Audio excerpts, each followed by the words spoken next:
Y'all ready for this? Yeah.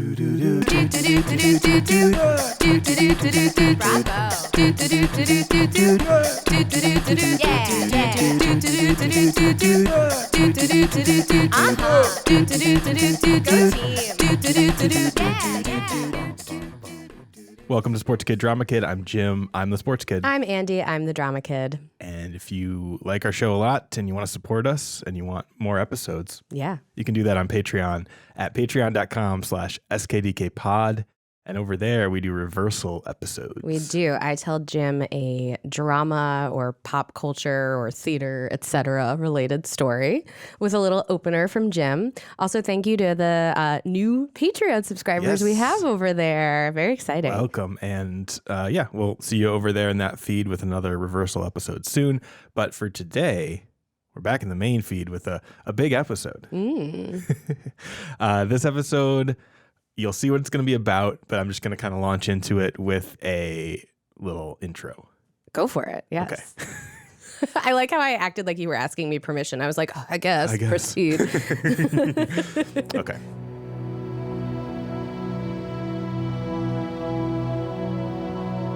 In 1886, when Arnold Gutman was 13 years old, his father drowned in the Danube River. The Danube runs through Budapest, Hungary, literally separating the hilly area called Buda and the flatland called Pest, as it moves water down through Serbia into the Black Sea. And at some point after that day, still very much a child, Arnold chose to start swimming. At first, he just wanted to learn how not to drown like his father did, but once he figured that out, he took it really far. Like, he became the best swimmer in his whole country far. Oh my gosh. And as he began to swim professionally for Hungary, he chose to change his name. Although he was Jewish, he wanted a Hungarian name to fit a Hungarian sports hero. And we can assume, at least tangentially, because of anti-Semitism at the time. It can be assumed, yes. He went with Alfred Hajós. Hajós is sailor in Hungarian, so the aquatic nature of his surname was fitting for a swimmer. In 1895, Alfred Hajós was winning important swimming races in Budapest while studying at a university to become an architect, when he heard about the very first International Olympic Games, set to be held in Athens, Greece, the following year. It took some convincing for his school to allow him to compete, but in 1896, Alfred would compete for Hungary in those very first Olympic Games. He knew he was the best in his domain, but now he would get to see if he was the best swimmer in the world. There were 4 swimming races at the 1886 Olympic Games. Unsurprisingly, all for men. The only stroke was freestyle, front crawl. There was a 100-meter race, a 500-meter race, and a 1,200-meter race. And also, a 100-meter race only for sailors. What? Yeah, this race was only for the sailors of the Greek Royal Navy. 3 men participated in that event. I think it was meant to showcase the swimming prowess of the home country in the first Olympics, but their times were over a minute slower than the other actual 100-meter race. So they're pretty insignificant. I would actually like to see more of this profession-based athletics at the Olympics. Like, let's get a best chef's 100-meter butterfly. Yeah, or let's like see. The best 4 orthodontists in a country have to do a 400-meter IM. Like, I want to see that. Let's see where they stack up. Yeah, let's see where they stack up. Like, are you just athletic in general? Like, can your dentist swim? I mean, we can also have Leon Marchand try to give someone a root canal. Yeah, we could reverse it. Yeah, he's the French swimmer.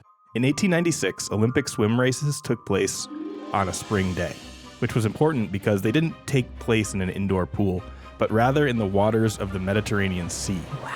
So when the event was about to start, Alfred, along with his competitors, hopped into a paddle boat that took him and all of them away from shore the proper distance. If the race was 100 meters long, the boats would park 100 meters from shore. At the shot of a gun, the participants plunged from the boats into the sea and back to the shore. That was the race. First one back or across some predetermined finish line wins the race. But what that really meant was diving into 55-degree water, swimming over 12-foot waves, and fighting for your life to get back to the shore before your competitors. A far cry from the modern luxury of an Olympic swimming pool. After the Greek Royal Navy finally finished their race, and everyone got back to the shore, our guy, Alfred Hajós, was awarded gold medals in both the 100 and 1,200-meter events. He returned to Budapest an Olympic hero and was awarded the nickname the Hungarian Dolphin. But he was just getting started. When he got back from the Olympics, he just quit swimming professionally altogether and switched to track and field events and soccer. What? He won Hungarian soccer titles with his team and coached the Hungarian national soccer team for a bit. He also kept the architecture thing going, becoming a professional architect.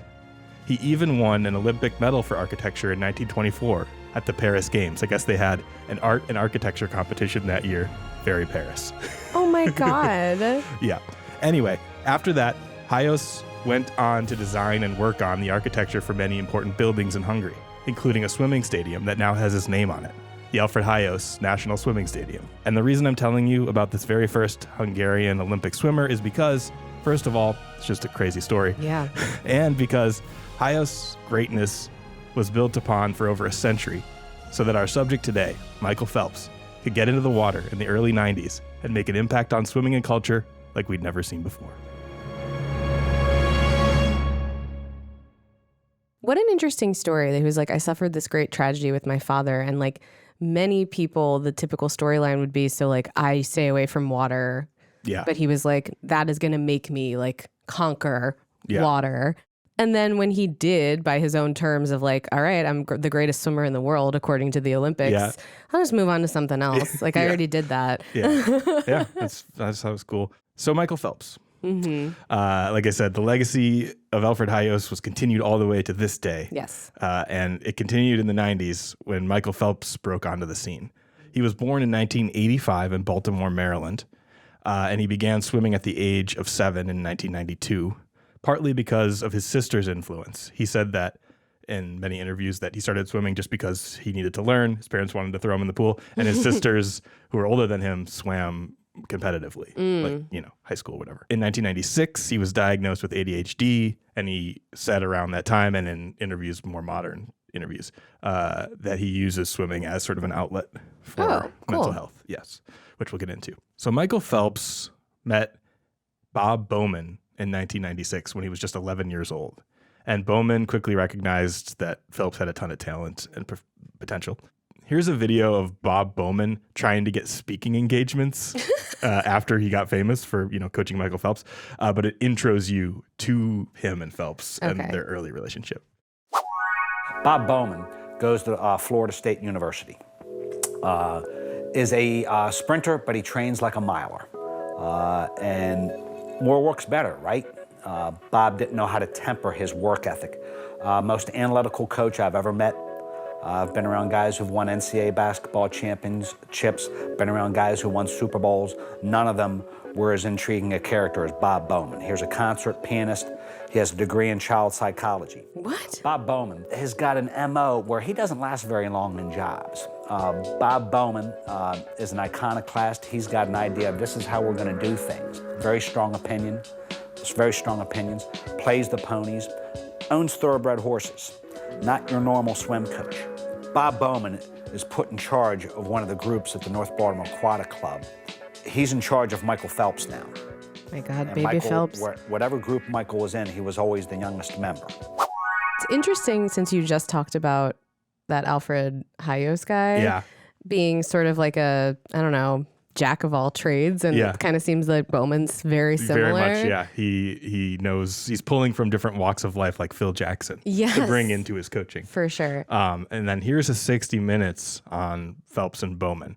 And throughout this entire episode, just pay attention to the relationship of Phelps and Bowman, because I think that's like the most interesting part here. Okay. And there's just sort of a progression there, and we can talk about it as it goes on. Okay. Do you remember the first time Anderson Cooper. you met Bob? Yeah, I absolutely hated him. I never wanted to swim for him. Why? I remember the first time I was like playing around the pool, and the only thing I would hear was that whistle and him yelling, and I was like, man, I'd never swim for that man. And sure enough, 15 years later, here we are today. I'm still swimming for him. Going back to the very beginning, how excited were you initially to coach Michael? Not particularly excited, because I thought he was a discipline problem. I would see him around the pool when he was 10, always getting into trouble, just being a ball of energy, usually not directed in a positive way. At the time, he didn't want to work with you either. No. He thought I was too mean. And I was. You were.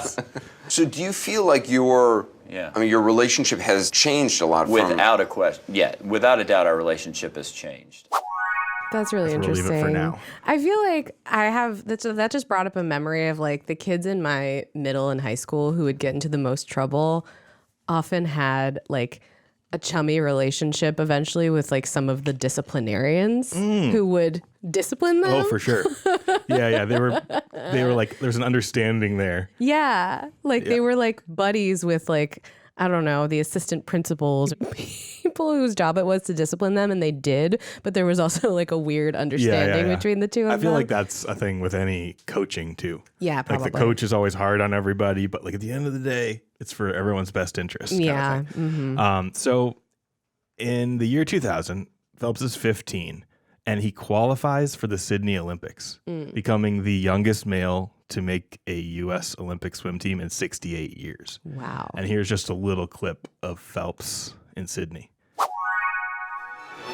Michael Phelps. Oh my God, I didn't even recognize him. He's so young.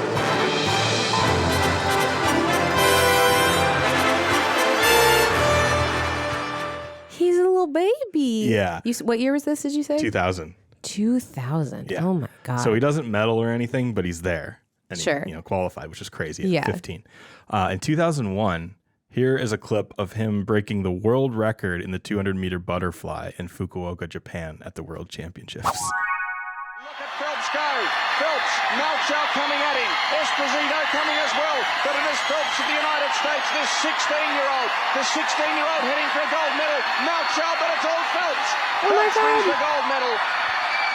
And a world record. A world record of 1:54.58 for 16-year-old Michael Phelps. The butterfly is so hard. I mean, I know I'm not an Olympic swimmer and I never will be, but like just as like a very casual person who had to go to day camp and overnight camp and like learn how to swim because it was required, butterfly is like an impossible Oh yeah, stroke. I never really learned it Like either. I literally don't think my arms move that way. Like that was always the issue where I was just like, I don't understand. My rotator cuff doesn't do that. Yeah, the shoulders don't do that. They don't do that. Okay, so here's a piece from Bob Costas talking with Phelps before the Athens Olympics in 2004. So Phelps, bursts onto the scene in Sydney. Everyone's like, who's this 15-year-old that made the team? Then he's setting world records after that. So like, we're like, oh my God. Not long after that. So 2004 is big because he's going to get to be a fully grown adult, more grown than he is now, competing in the Olympics for the U.S. So there's a lot of hype around him. A chance to win a medal of some kind, at least, in all 8 of the events he will contest over the next 8 days, and perhaps challenge the Mark Spitz gold standard of 7 victories in a single games. With all the hype, it's easy to forget that in many ways, this extraordinary talent remains an ordinary teen. A few days ago, me and 2 other guys walked over to get ice cream. A girl and her mom comes up to us and was like, "Are you guys swimmers?" Yeah? Why? She goes, "Are you?" And stopped. And I was like, "Am I who?" He's become the face of these games, the swimmer you see everywhere. Michael Phelps is the subject of a marketing juggernaut, even though he's yet to win an Olympic medal. A precocious athlete, he had a rare talent, apparent to his coach right from the start. Everything you ever saw Michael do, whether he was playing a game in the pool with his friends or in a swim meet, he wanted to win, and there was basically no way he would stop until he did win. Bob came here in '96 and just talked to us about Michael's talent. And he started projecting to 2000, 04, 08, 2012. And I'm like, Debbie, his mom. This child's 11 years old. Go 10 back, 10 apart. He sort of took me aside and said, "You have a talent. You can go far with the sport."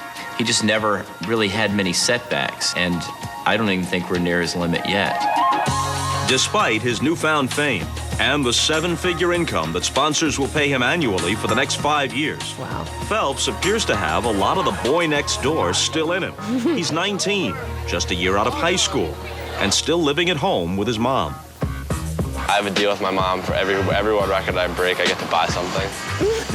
He said, I want a Cadillac. I said, you're not gonna buy a Cadillac? But you're 16 years old. When you see all the rappers with their tricked out Escalades, I was like, I want one of those. It took a lot of talking to get it, but finally I got it. He likes that car with Oh my those God, rims the that go spinning rims. around and people looking at him. I think he's a very typical teenager. He's very fun-loving. I enjoy hanging out with my friends, playing video games, watching TV. I'm just trying to keep my head straight and just focus in the right direction, and whatever happens, happens. Oh my God. So, as Phelps takes the plunge in pursuit of 8 medals here, let's try to add at least a bit of perspective. Winning 7 Bob. golds to match the famed Spitz record is an enormous challenge. In some races, like tonight's 400 IM, Michael Phelps is the clear favorite.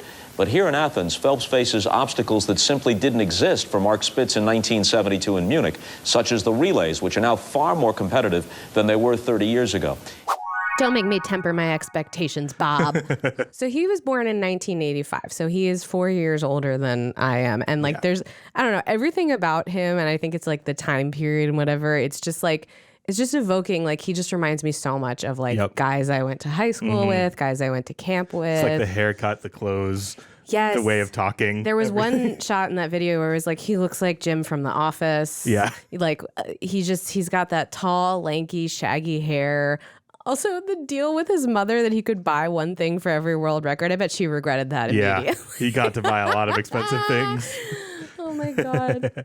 Yeah, so in that Olympics, he wins 6 gold medals, 2 bronze medals. Wow. Tying the record for the most medals won in a single Olympics. In any sport. Yeah, by a male athlete. Now we're getting to a little bit of drama. In 2004, after that Olympics, he was arrested for a DUI at age 19 and sentenced to 18 months probation. So this is going to be sort of a trend that you'll see. Phelps gets into a little bit of trouble with like substances. Sure. Beijing 2008 is what this is all leading toward, because he gets 6 golds, 2 bronze in 2004, and he's only getting stronger and better at this point. And this is as good of a spot as any to talk a little bit again about Phelps' crazy like work ethic and diet stuff. I was about to say, we've talked about Michael Phelps's diet briefly in our Patreon Ryan Lochte episode. I was saying like we used to see videos all the time of like just how much food Michael Phelps would eat, and it reminded me of Templeton the rat from Charlotte's Web at the fair, if that resonates with anyone. So we're talking about that again because any good coverage of Michael Phelps is going to talk about the diet, because that got so much attention. Any good coverage of Phelps has to include like a giant stack of pancakes. Yeah. Oh, we'll get there. We'll get there. So here is, first of all, a compilation video that sort of just talks about Phelps's insane training and work ethic. Okay. Eat, sleep, swim. That was literally it. I guess for an extended period of time, 5 or 6 years, I went every single day without missing a single day. I never got sick. I was in the water on Christmas, birthday, holidays, everything. It didn't matter. And the thought process behind that was, when you take a day off in the sport of swimming, it takes you 2 days to get back to where you were. So when somebody is taking off on a Sunday, they're not back till Tuesday from where they were on Saturday. So I have that many days ahead of them. I was putting all of that, we would call it putting it in the bank. We were storing all of this good work that we were doing, this hard work that we were doing, continuous hard work, and it was going to pay off at some point. Yeah. So, we just kind of kept grinding. So I was swimming probably 80 to 100,000 meters a week. Oh my God. 10 practices a week, working out of the pool, 3 different sessions. So core was something that we really worked on and did a ton of body weight stuff. I've never seen anyone do the movements he's doing. He's jumping out of the pool, doing a dolphin kick. Life was based around the pool. If something wasn't going to help me in the pool, then I wasn't doing it. He's got like weights around his like core area, and he's like jumping out. He's standing in the pool, jumping out, and like doing the wiggly dolphin kick. But like more than half of his body is out of the water, so he's getting that propulsion off the floor. Yeah, that's crazy. Crazy. So he's working out like that. Yeah. So in order to do that, he needs an extreme diet. And this is actually jumping ahead a little bit to the London Olympics, but they were still doing this story in Beijing and probably Athens too, talking about his diet. It was just like a popular story to cover. So this is CNN during London talking about Phelps's diet, but we're not there yet in the story. Now, the average person needs to only consume about 2,000 calories a day. But what if you were Olympic champion Michael Phelps? Well, he needs to eat about 10,000 calories worth of food every single day. Let's head into the kitchen and see just how much that is. This exact thing was done so much. No, I'm sure. Let's prepare 10,000 calories of food and put it on a table. Michael Phelps isn't even here right now. So, Holly, after all it's just that hosts. cooking, this is a look at what supposedly Michael Phelps will eat on a daily basis, up to 10,000 calories. Just take a look at all this food, and what do you have to say about it? Well, first of all, I guess it's a lot of food, and it's a lot of carbohydrates. Looking at this, for what an average person eats in a day, is probably about a fifth of this. Holly is a nutritionist, apparently. People to eat. So it's a huge amount of carbohydrates to get through.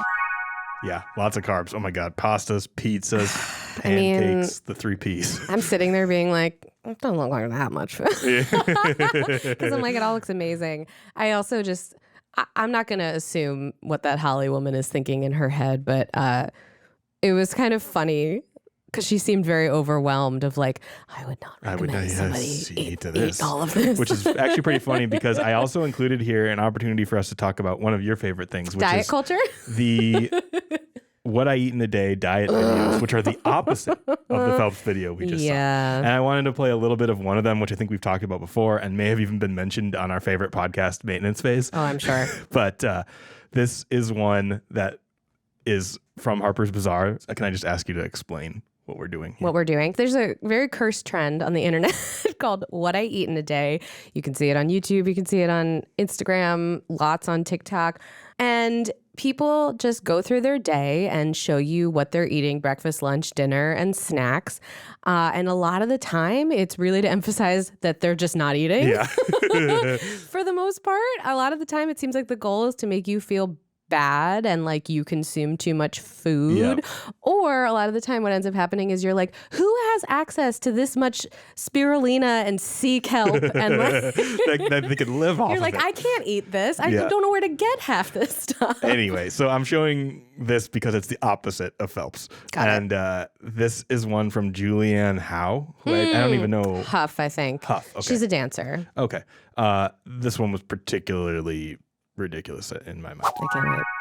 Hello everyone, I'm Julianne Hough and I'm excited to share with you everything I eat in a day. They showed 3 things, by the way. And it was celery was one of them, I think. So first things first, the minute I wake up in the morning. Is it warm lemon water?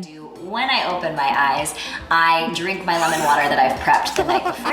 And that usually consists of lukewarm temperatured water with a half a lemon and sitting overnight, really getting all those juices detoxify your gross body. And the reason why I take it first thing in the morning is we've just been laying down, we're sleeping. You lazy sack of shit. Yeah, we're sleeping, biologically sleeping. I can take that lemon water and feel like I'm cleaning my system out, starting with a fresh palate for the day. Then it kind of depends on what my morning routine looks like. Usually I find a way to either do some sort of celery juice or something that also gives me a little bit of sugar before I go do a quick workout, or I'll do like amino acids or something like that to just give me that support, that energy that I'm looking for. What so sugar? That's my morning. In celery juice. I drink coffee not because I feel like I need it, but because I love the ritual of having something warm, that smell, and I just love the taste of coffee. I'm technically not supposed to have coffee, so it is like a special treat for me if I do have coffee. So in return, I will do a matcha tea or a matcha latte. That's sort of my other cozy favorite. Otherwise, I try to stick to herbal teas, and that's always really helpful throughout the day. I'm sorry. The image was just like a pile of leaves in water that someone's stirring. My first half of my work day, and I'm ready for lunch. I love soup. Oh my God. I usually make a lot and freeze We it haven't so that consumed an actual piece of food yet. We're halfway through the day. So I don't eat the same thing every day, but today I'm going to have a butternut squash soup with carrot, and this is like the Ayurvedic way, so oh my God. Plant-based and vegan. For my salad, I'm going to keep it really fresh with some asparagus, broccolini, some beets, watermelon radishes with some ginger on top over a bed of spinach. Some of the dressings that I really like to use, apple cider vinegar. Honestly, that's not dressing. Pretty dull, but it helps the digestion first and foremost. Oh my God. If I'm lucky, I'll find some sort of like gluten-free cracker. And if I'm lucky, I'll rustle up some cardboard and slice it into fours and eat it. LA right now with all this gluten-free, dairy-free, vegan, but it's because my body needs it. It doesn't. Because trust me, do I love flour? I love sugar. I love cookies. I love all the things, but I'm really just trying to focus on my health from the inside out. All right, dinner time. So we still haven't eaten anything. No. That I've prepared. Oh my God. Crackers, some toasted black sesame seeds, and then of course I'm going to make some sides as well. So we've got sweet potato, asparagus, some ginger, collard greens, Swiss chard, spinach. Now, this is dinner. This is really nourishing, really yummy. I feel really full by the end of it. But one of the things that I do love is making sure that I'm still having pleasure with my food throughout the day.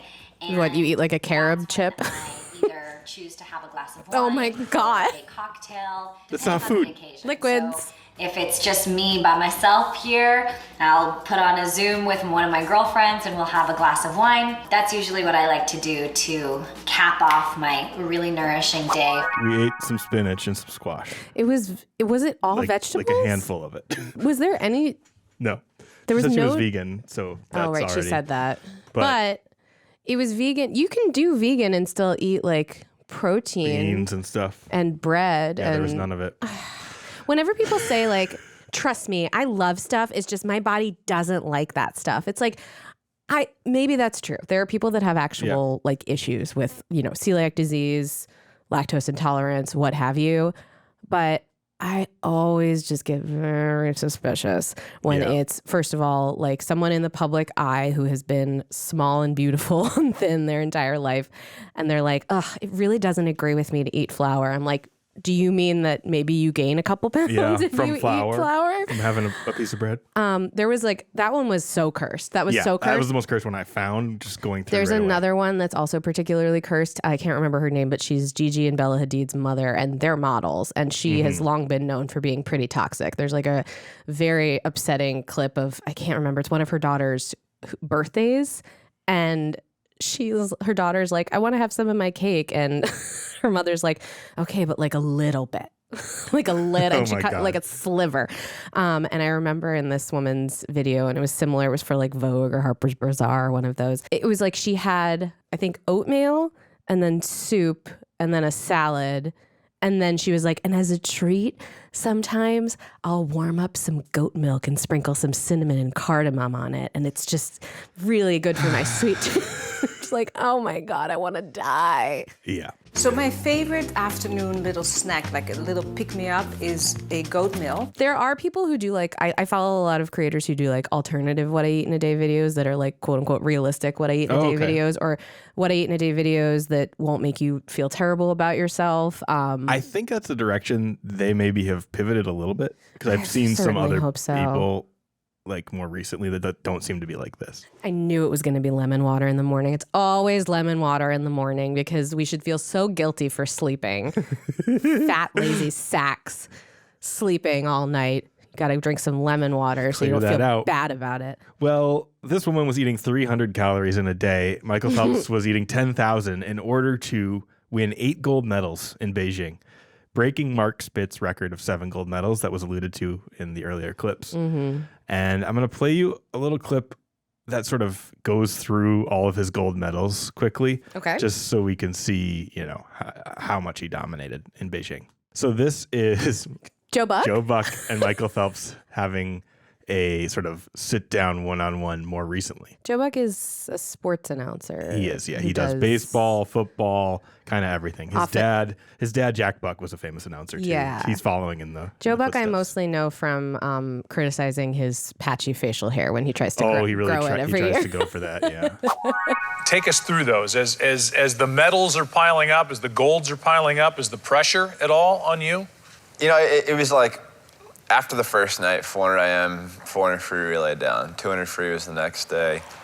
The final of that race is probably one of my greatest races of all time.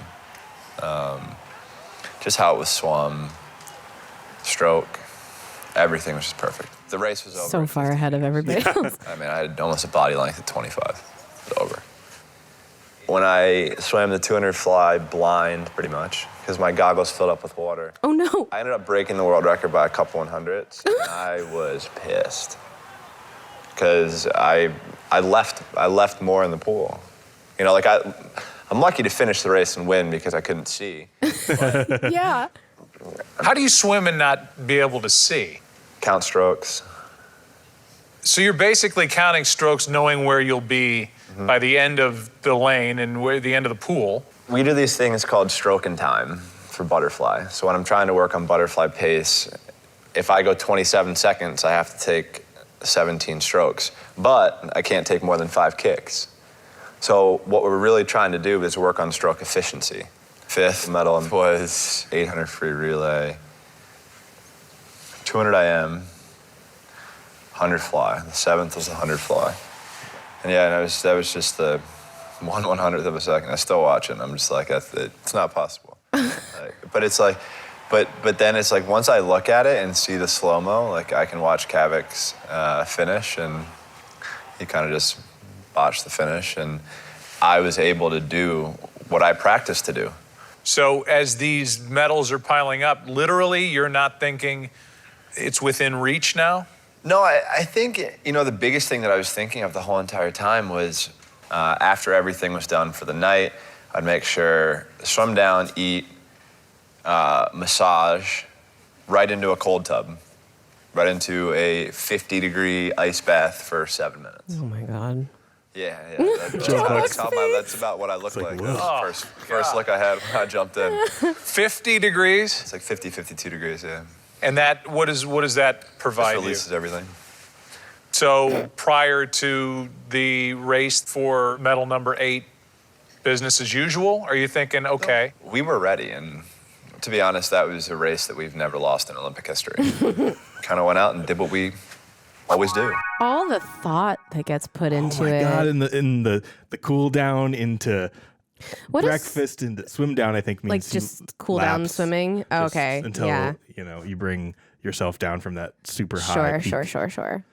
Wow. Yeah. The thing I'm thinking about is like he's clearly incredibly talented and incredibly hardworking.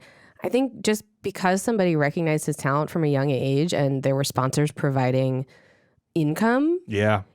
He didn't have to focus on anything else. He's thinking about it like a job. This is his full-time job. And so he doesn't even really seem, obviously you can't really tell, but like he doesn't even really seem that nervous before races because he's like, and he even said, he's like, we were ready. This is what I'm always doing. Yep. I didn't realize the like math of it, of like trying to like hit this many strokes and like this many kicks. But if you think about it, like going that fast, you can only do a certain amount of kicks in that race, and so you can calculate it. It's true. I would smack my head right against that wall. I have never done a successful, flip turn in a pool. Oh God, yeah, me neither.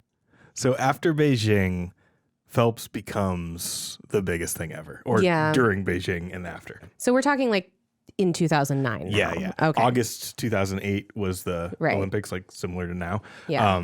I'm remembering this time as like, it was very heavy Phelps time. Heavy Phelps time. So this is another Anderson Cooper piece from CBS News this time. It kind of goes into all of the fame and endorsement that came after that. The cover shoot for Sports Illustrated was the kickoff to a marketing frenzy. I remember those. Few other Olympic athletes have ever experienced. Michael Phelps. I remember this image. Phelps had 9 major sponsors even before Beijing. Now he's overwhelmed with proposals. It's been a crazy ride. While visiting Visa's headquarters, we caught him backstage as his agent, Peter Carlisle, showed him a big offer on his BlackBerry. Shut up. It was rejected. $5 million turned down. This is Peter. So give me They're showing his agent, and they like filmed B-roll of him being an agent. Regarding Phelps. It's really funny. But he's only looking for companies that fit Phelps's lifestyle. 10 Rice Krispie treat. offered Phelps deals, but he signed with Subway, in part because they plan to market Phelps overseas. A car endorsement in China will soon follow. How you guys doing? To entice more kids to swim, he set up a foundation, and a Michael Phelps video game is in the works. What? He also appears in a commercial for the video game Guitar Hero. Oh my God. A new book will be out shortly, Michael! as will a documentary with behind-the-scenes footage of Phelps. You are so great. In his lifetime, how much do you think Michael Phelps will earn? It's tens of millions of dollars. More than 100 million? If I had to bet, yeah. It's pretty good for a swimmer. Pretty good for a swimmer and for his pet. Even Michael's dog, Herman, may cash in. There have Wait a been, minute, don't tell me there have that been he is several sponsorship proposals for Michael Phelps' dog. For Herman. Hi, Michael. It's Mom. And Michael's mom, Debbie, got so much airtime at the Olympics, she made a commercial for Johnson & Johnson. Debbie! And struck a deal with the clothing company Chico's. When you heard that someone was interested in having a sponsorship with you, Crazy. It's crazy, you know. Ladies, gentlemen, go to your door, please. her life may have gotten crazy, but Debbie has not quit her day job. Hi, everybody. How you doing? Good to see you, baby doll. She's a principal at a middle school in Baltimore. Her only complaint, one echoed by mothers everywhere. Yes. Her son doesn't call enough. How do you communicate with him now most of the time? Text. You text. Did he teach you how to text? Were you a big texter Well, before? I was not a big text person, but I know he's always texting all the time. So I taught myself how to text. He may be too busy to call, but he's quick to tell you what his mom did for him as a single parent. I'm happy that she's getting recognized for everything that she's done, because it's been so much of a big impact in my life. You owe her a lot. I owe the world. He said he owes you everything. He told us that. She's gonna cry. Made me cry, Anderson. That's a lot. Debbie. Debbie Phelps. Debbie. So yeah, like they said there, Debbie got really popular on TV. Of course she During the did. Olympics, cheering him on for his 8 golds, and then before that too. She has that like classic public school principal energy, Yeah. like carrying the walkie-talkie and her lanyards around. Also, I love that she had to deal with Chico's. That's the funniest, coolest. Chico's.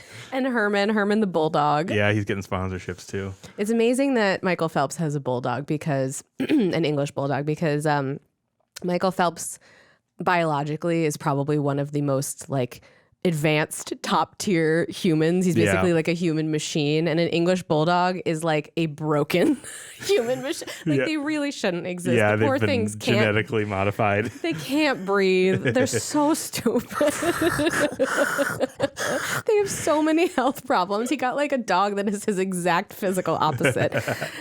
So here's an ad from Subway at the time. This is just like an ad I found on eBay, like a magazine ad. It's got Phelps, who's the other one? Nastia Lukin and Apollo Anton Ono. Remember, he was like the speed skater at the time? I remember Apollo Ono. I remember him actually competing, but also he comes up in crossword puzzles a lot. Oh, yeah, because of Ono. Because he's got vowels. Yeah. Anyway, this is them as superheroes for Subway, which is cool. And then, they mentioned in that clip that he had an Xbox game on the way. And it was a game called Push the Limit that came out for Xbox Connect in 2011. Did it bomb? It bombed terribly. So now what Connect was like this bar you put on the top of your TV, and it connected to the Xbox, and it allowed you to like do motion sensing things, like an early version like a of that. Wii? Yeah, so it like technically was like capturing your emotions and then transferring that into the game, but it was pretty crude. And he tried to do a swimming game where you literally like swam with your arms and then were Michael Phelps in the game, but it like didn't work very well. But I'll just play a little clip of a trailer. Final lap. Let's see if their race strategies paid off. They're on to the final lap. Push the limit. Beach now. It's very awkward. Super awkward. Like, you got to respect the attempt. Yeah. But it was technology that wasn't there yet. No. Okay, so now Phelps is 23. It had just been like a flood of Phelps frenzy. Phelps frenzy. Frenzy with a PH. But after that, as you would imagine, like there's sort of a crash at some point. Sure. Like being that focused on one thing, winning and accomplishing the goal of having the most gold medals is like kind of the peak of the goal. And instead of, quitting and becoming a soccer player or an architect, he kept going. Mm-hmm. But it was a little bit more difficult to get excited to swim. And I'm going to play another clip from 60 Minutes preparing for London and sort of talking about where Phelps and Bowman are at. After Beijing, there's countless times where I just wanted to be like, I don't want to do this anymore. I don't want to go to the pool every day. Ready? With the London Olympics looming, it's hard to imagine Michael Phelps not being in shape. But after his exploits in Beijing, he stopped training and started living. This is cool. By early 2009, Phelps had a decision to make: retire for good or jump back into the pool for a fourth Olympics and years of early morning workouts. I thought it was a 50-50. I really didn't have a feel for it, whether he would come back or not come back. I'm like, either do it or don't do it. Debbie. Even his mom, Debbie, didn't know what her son was going to do. It's like, come on, do you want this? Do you want to go an extra 4 years? That's a long time. But you hoped he would go forward.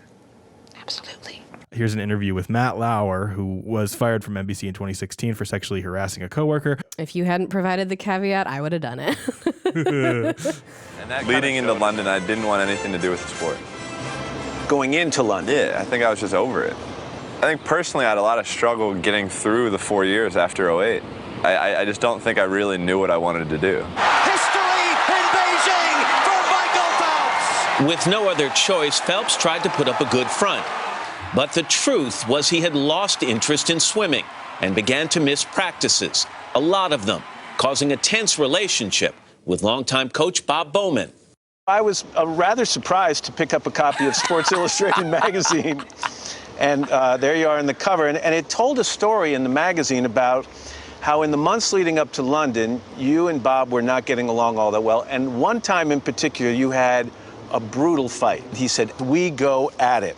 World War III, I smash my watch against the wall, we get into the parking lot, I peel out, I flip him the bird, and he flips me the bird. He doesn't come back for 10 days. Sounds about right. This is leading up to London. Yeah. You're in the prime of your training for the Olympic Games, and you don't show up for 10 days.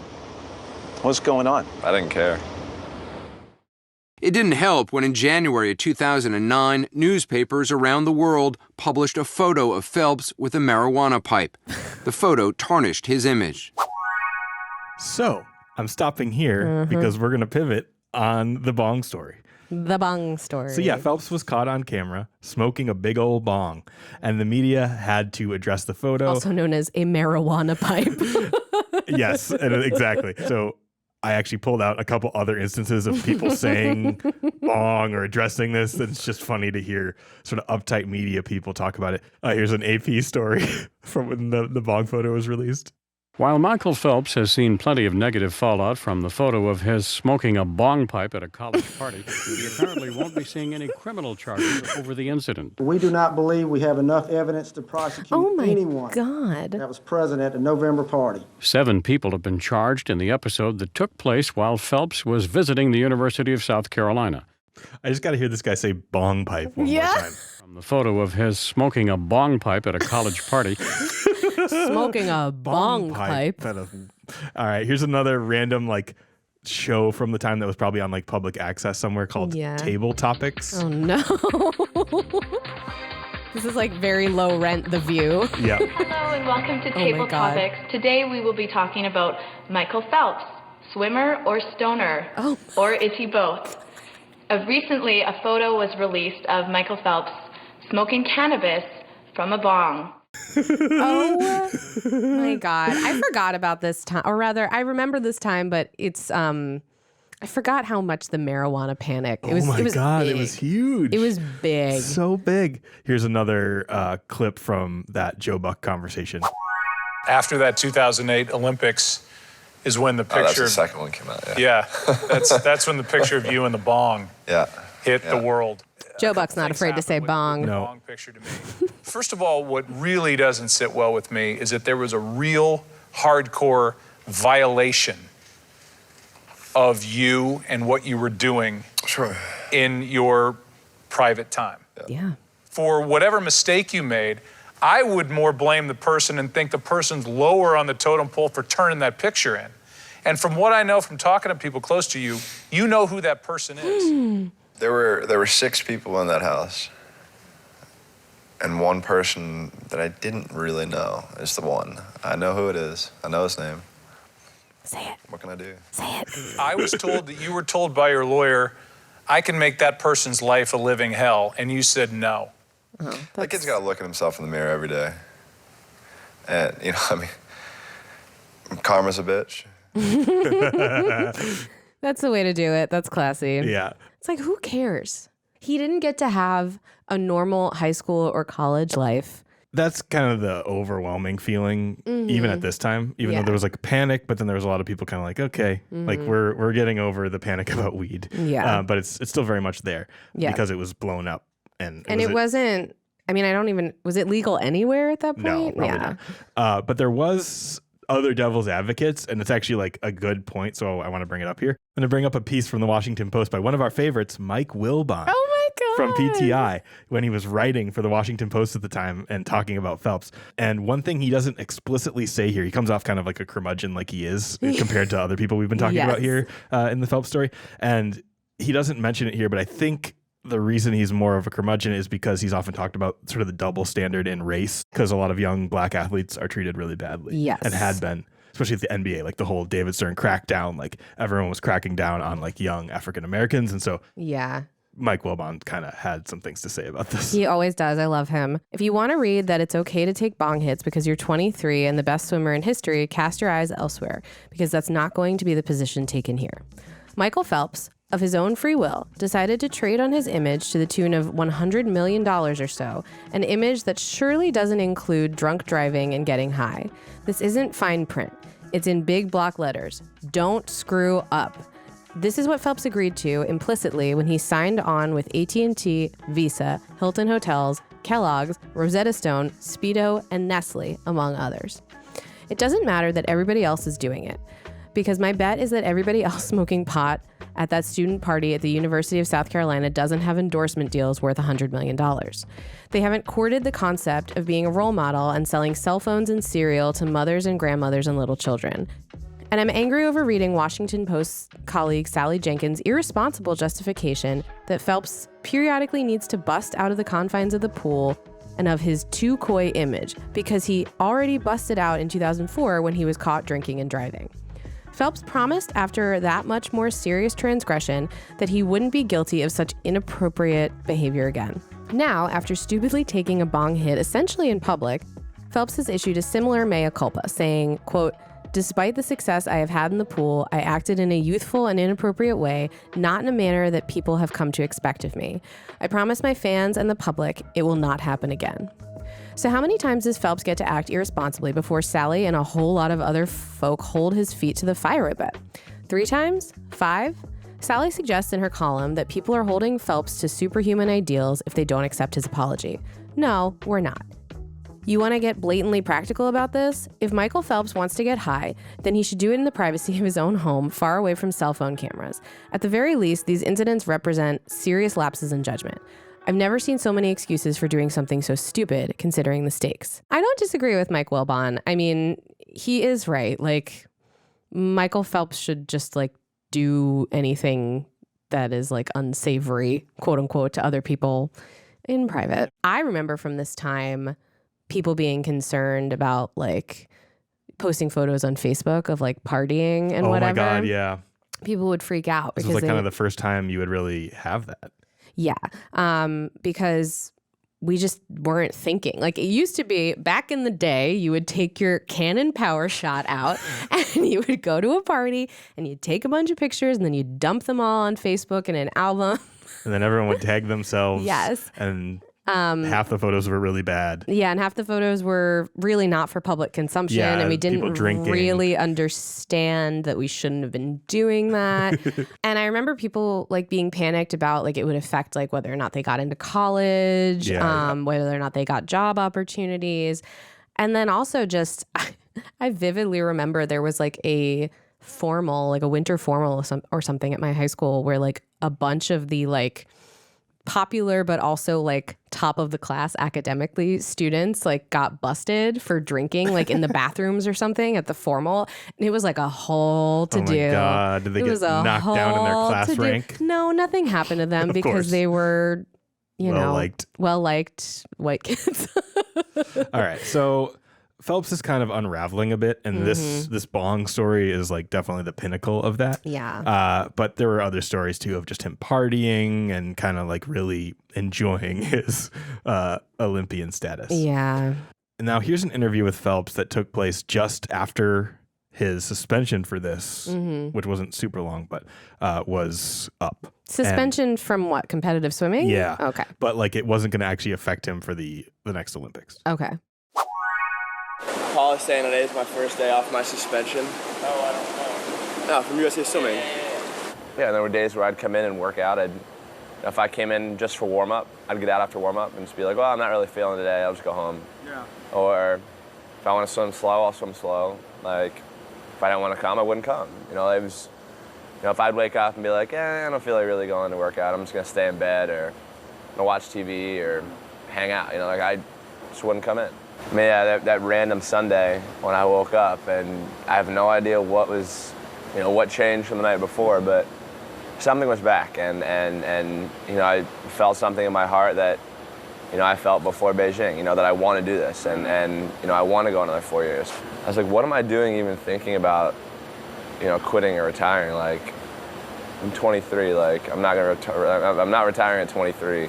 I have 4 more years left in my career, and there are still things that I want to accomplish. And ever since then, it's we still have had a day or so here and there where I haven't been perfectly on, but for the most part, I mean, when I come in, it's it's the old me. It's the normal me. Come in, work hard, take steps towards my goal. This is sort of reminding me of like when I first got to college. I had been such an overachiever in high school that like I was like, I can't get less than an A in any class. I have to like be the lead in the shows that I auditioned for. Like I have to like have the perfect resume to apply to colleges, etc. And I really burnt myself out quite a bit, and all with the goal of like getting into college and going to college. Yeah. And once I was there and I was presented with like college level work, I was kind of like, I don't know what the point is because I'm not going to go to grad school. I was like, Right. I'm going to graduate, but I'm getting a degree in theater. So like I don't really. whether I get a high GPA in theater or like a medium GPA in theater isn't going to make any difference. And I kind of just like, I had a similar, not comparing myself to Michael Phelps, but like when you go really hard for a goal, especially when you're young and you're sort of like single-mindedly focused on achieving this thing that everyone around you tells you is really important. And then you get it and you sit in it for a second and you're like, okay, I did it. Do I have to keep doing it? Yeah. Like, yeah. And all of a sudden I just got like really tired and also like really interested in just like socializing and living my life. And like, I don't know, I get it. Okay, so the London Olympics, he won 4 gold medals, 2 silver medals, and became the most decorated Olympian of all time with a total of 22 after London. Phelps says that this was very depressing for him because everything he trained his whole life for was sort of over in 2012. Like this was now even 4 years beyond Beijing. He's like, okay, like I'm probably done. Yeah. It's only going to he's only going to get less medals from here. Yeah. So he temporarily retired after that in like a period between 2012 and 2014. It's sort of crazy that the Olympics are the way that they are. Like he said a bunch of times in interviews, like that's a big decision to be like, do I want to spend the next 4 years? It would be one thing if it was like an annual thing. Yeah. And you could be like, I'll take a year off and I'll jump back in. Yeah, exactly. Exactly. But that's a huge commitment. And that must feel really weird knowing like this has to be my last one because otherwise I'm committing to another 4 years of this. Mm-hmm. So here's another AP interview with Phelps and Bowman. Mm-hmm. And this is a really interesting portrait of their relationship through his difficult time here. And again, sort of just tracking that relationship. Okay. There obviously always needs to be some kind of change. And you know, it's kind of crazy. It took us 3 years to figure out that him trying to force me to do something wasn't going to work. You know, me being, I guess, almost going on 27 now. You know, the same methods that he used on me when I was 12 or 13. I'm not the same kid, so you know, when he says jump, I'm not going to say how high anymore. You know, if I don't want to, I'm not going to do it. And so that is just something that we learned and we changed. We don't have quite the same amount of, I don't want to say drama, but it's not quite so. It doesn't take so much energy to get things to happen anymore. He knows what he needs to do. He knows, you know, I try to explain more now why we're doing certain things instead of before I just said, you know, the reason was because I said so. Now I tell him why and how it fits into our plan. And I think that's probably the biggest difference. Probably like 2 years after Beijing, where he finally realized that it wasn't going to help.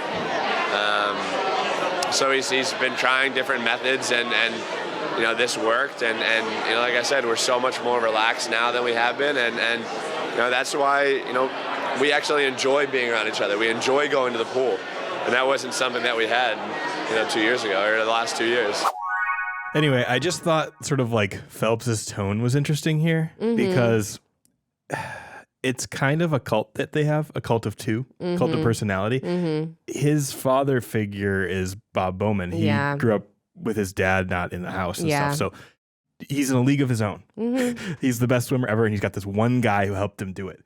And it's a weird sort of dynamic where he's almost talking, he almost goes into a kid mode there as a 20-something, where he's like, and you know, he's not going to make me do it. He's got to realize. It felt like a teenager realizing he had more power over his mom than you thought, or like asserting his authority. Yeah, and it just kind of felt like, oh, there's like a weird tension here where like he was talking about Bob as if he were a parent or someone antagonizing him, which I'm sure he does. Yeah. But it was just an interesting sort of dynamic has to be so strange because you spend such a significant portion of your life with someone who is like not your son or not your dad, but like it's kind there. You're literally spending the whole day, every day, training with him. Yeah, it's wild. And he's the one responsible for like telling you to do everything, and you do it, but you sort of are like, I don't want to the whole time. Yeah. But anyway, in 2014, he announces his comeback in a press conference with Bob Bowman. Hey, Michael. Charles Walker with the Baltimore Sun. And this is really a question for both you and Bob. Can you describe the moment or time when you pivoted from just getting back into the water to sort of get in shape and have fun to I want to compete? I mean, I guess it just kind of happened. I don't really know. Well, when he first came back, he was so out of shape. Like, it's hard to believe. Easy. He was really out of shape. Sugar-coated at least. So it took a while to get to a point where you think, okay, he could do this in public for somebody. And then after that was kind of by January, right? And then after that, it was, you know, I thought if he wanted to, he could, and he was doing well in practice. So it was a process. Bob, does this mean you guys aren't having any on-deck tiffs in this reincarnation? Not yet. Yeah, I just thought it was yet another little portrait snippet of their relationship. Yeah, talking about the tiffs. So in September of 2014, Phelps again gets arrested for a DUI. Oh, no. And enters this time into a 6-week inpatient treatment program because this had been ongoing. After leaving a casino on September 29th, 2014, Phelps was pulled over and arrested for DUI. So let's go back to September 29th. That's the night you were arrested. DUI, not your first run-in with that subject. What led up to it? I set myself down a downward spiral. I know from people close to you, whether it's Bob, your coach, or friends that we have in common, that second DUI has changed your life. I felt just terrible. I didn't leave my room for like 5 days. Didn't eat. Didn't want to talk to anybody. If you were trying to communicate with me, texting was the only way. My TV wasn't working in the room. I mean, I just sat there. I was crying. I was pissed. Didn't want to be alive. I mean, there's so many things going on in my head. You didn't want to be alive. I mean, to me, it was just like I just continued to let people down. And I mean, I remember texting Peter, my agent. I was like, the world would just be a better place without me.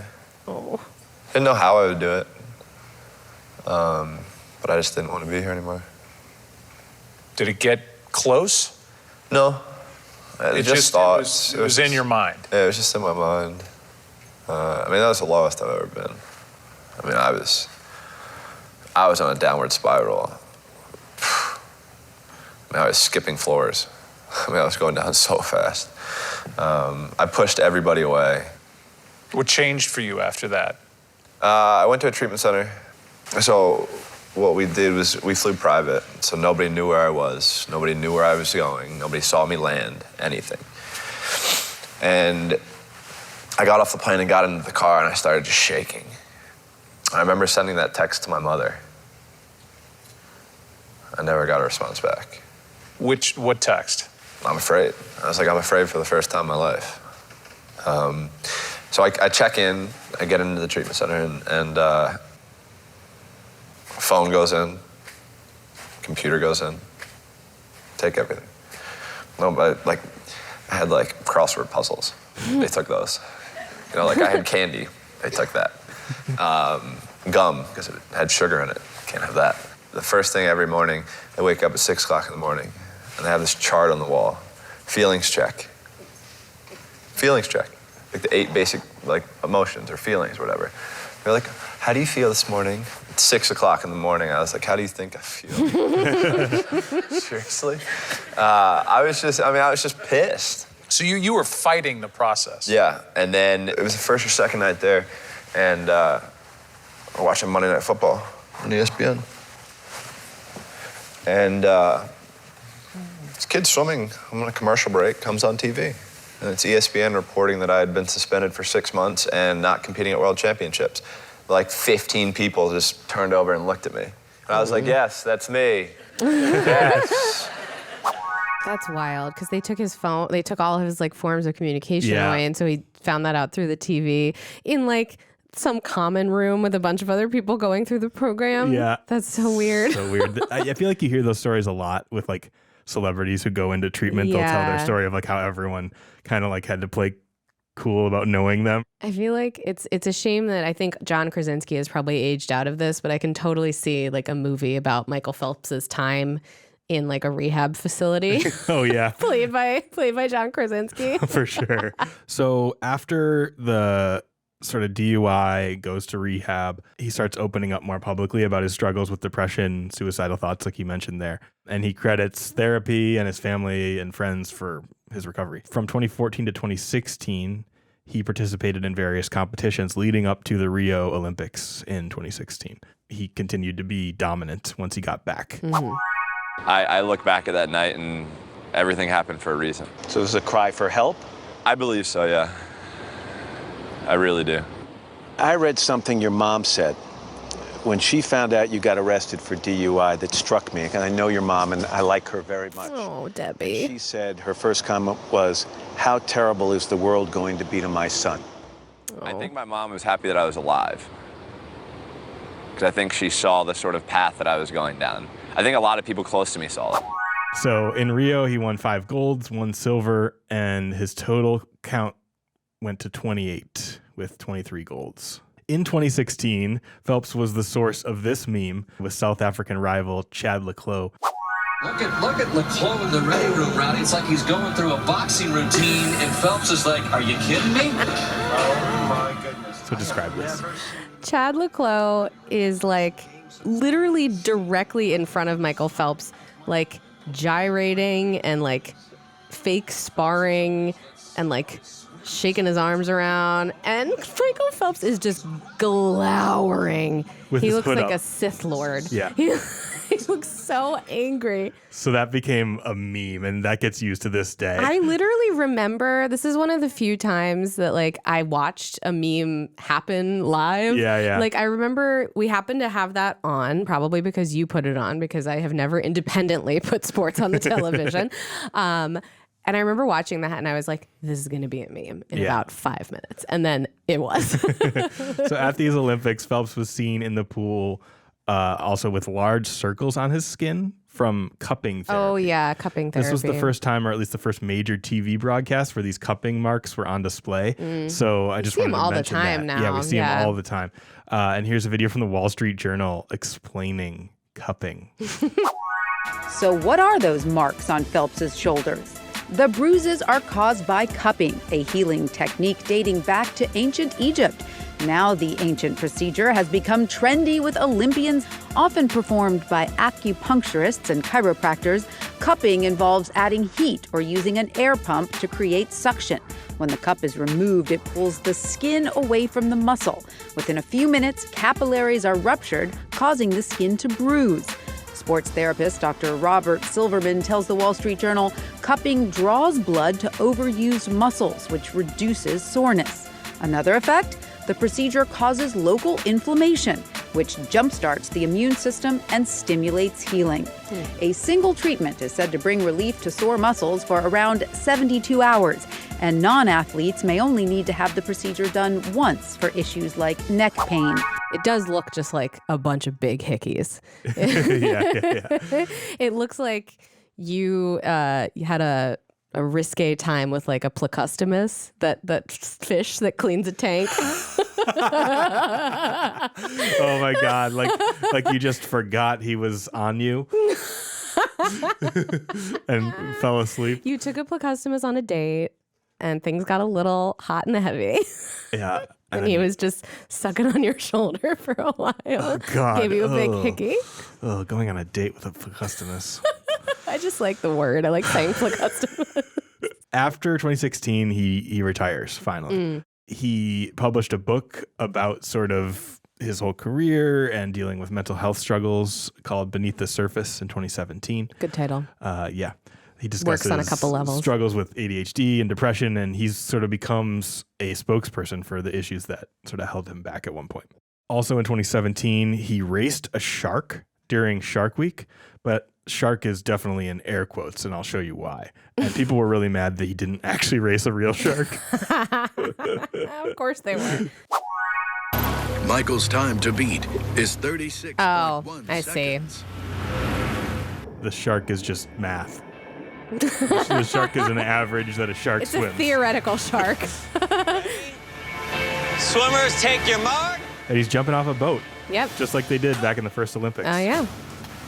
And the shark is CGI, and it swims along him. Oh. I mean, I get why people are disappointed.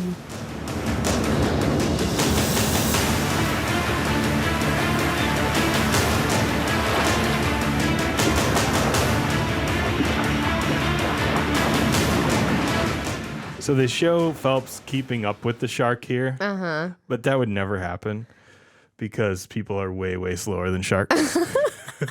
So he lost. So this is what this tells me is somebody had the idea. They're like, for Shark Week, we should have Michael Phelps race a shark. And then like the logistics of it came to be, and they were like, this is not going to be that exciting. Yeah. And they were like, well, we'll find some workaround. Yeah, they basically made a CGI shark and like kept it in pace with him. But I was doing some reading, and they're like, oh, a shark would just be done before he barely started. Yeah, like, they're so fast. This reminds me of when, have you ever watched Kobayashi versus the Bear? So Takeru Kobayashi, who is the hot dog guy, the hot dog guy, professional competitive eater, there was a time where they had him, quote unquote, like race a bear. Okay. The bear didn't know it was in a contest. It just had a lot of hot dogs. Yeah, so like there were a bunch of hot dogs out, and Kobayashi was like sitting there like ready to eat the hot dogs, and then they like release a bear, and the bear just like again, doesn't know it's in a race. And so it's just kind of like ambling around. And then I think like the way they did it was like as soon as the bear touches the first hot dog, like because obviously the bear found the hot dogs and started eating them. Yeah. I don't remember what the result was, but that's like a pretty famous moment in like pop culture. And I remember reading an article recently because Takeru Kobayashi just retired. These are the sports I know about. He just retired and he was talking about, he's like, it was pretty scary. Like, I don't feel like there was like enough protection between me and the bear. Yeah. If the hot dogs ran out, Kobayashi was next. Yeah. So in 2020, Phelps appears in a documentary called The Weight of Gold on HBO. And it was about mental health, especially with Olympic athletes, and especially talking about that 4-year period and like having to decide what's next. And training for a lot of sports that you don't get paid a lot for. He did, obviously, but not a lot of people. That's not really the norm, though. And you're putting everything into it just for this one unique sport for the next Olympics. It also makes me think about the people who were competing against Michael Phelps being like, God. I am in for 4 years of this, knowing that like I will not win. The best I could possibly do would be get a silver medal. Yeah. Like they know that they're not going to get a gold medal because Phelps is there. So to this day, Phelps is now helping coach swimming with Bob Bowman at Arizona State. I love that. So that's cool. So he's doing that and also advocating for mental health resources and stuff. And here is him on Meet the Press ahead of this Olympics where he got a man bun for this year. have seen said man bun. I was wondering if we were going to address it. First realize you wanted a man bun. Struggling with depression. I would say probably 2004. 2004 was my first taste of post-Olympic depression. Coming off such a high, and it's basically you get to like the edge of the cliff, and you're like, cool, now what? I guess I got to wait 4 more years to have the chance to do it again, right? So, and for those who don't have a successful Olympics, those 4 years can feel like an absolute eternity. So for me, 2004 is my first, 2008 was my second taste of post-Olympic depression. Did you know it was depression, or did you just think I'm feeling a little off? I think at that point, I'll say as a male athlete, I could tell something was off, but I think I saw it as a sign of weakness. And if I shared anything about it, then it would give my competitors an edge. And I'm not trying to do that, right? Like, I don't want to give my competitors an edge. I'm trying to be better than anybody, period, has ever been. So for me, I looked at it as weakness. So for me, I had to learn that vulnerability is a good thing. And it was scary at first, but I learned that vulnerability just means change. And for me, it was a great change. I think that's great. And also I think the man bun suits him, which I don't often say, but I think it works. All right. Well, that's all I got for Phelps. And I'm glad that you like his man bun. I mean, I really appreciate a male athlete publicly talking about their struggles with their mental health. All right. Well, I think that about wraps up this episode. And like we mentioned up top, if you want to support our show, get more episodes, you can do that on Patreon. Patreon.com/SKDK pod. We have a whole bunch of extra bonus episodes over there. Otherwise, we will see you in the main feed next time. Yep. Bye. Bye.